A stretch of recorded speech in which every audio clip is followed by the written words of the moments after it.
Hello friends, पवित्र बड़ ओषा उपलक्षे आपण मानक शुभेच्छा। प्रभु धवलेश्वर आशीष आपण आपण परिवार उपर सदा रहू। देखंतु बड़ ओषा उपलक्षे धवलेश्वर परिवेश केते गहली लगी रही। बहुत लंबा ब्यारिकेड लगी। दर्शन करने बहुत समय अपेक्षा कर आपण लंबा ब्यारिकेड्रे जाए दर्शन मिल।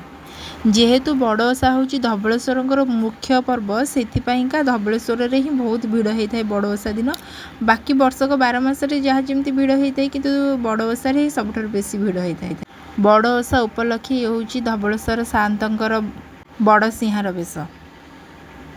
प्रभु केते सुंदर से देखु सजा होती बड़ सिंहार बेश केते सुंदर देखा प्रभु।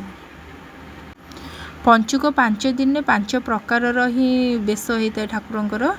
5 दिन में 5 प्रकार बेश होता है।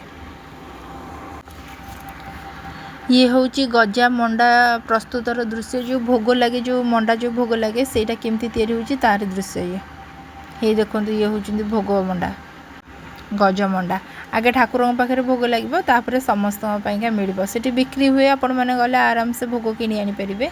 से सब नना मैंने बसिक बिक्री करती गजा मंडा सब बिक्री करती किणवे। बहुत ही टेस्टी होता है। आ प्रसाद तो सब टेस्टी सब ही होता है। कितने सुंदर भी देखा देखो आखि। Thank you for watching. Please like share and subscribe to my channel. जय जगन्नाथ।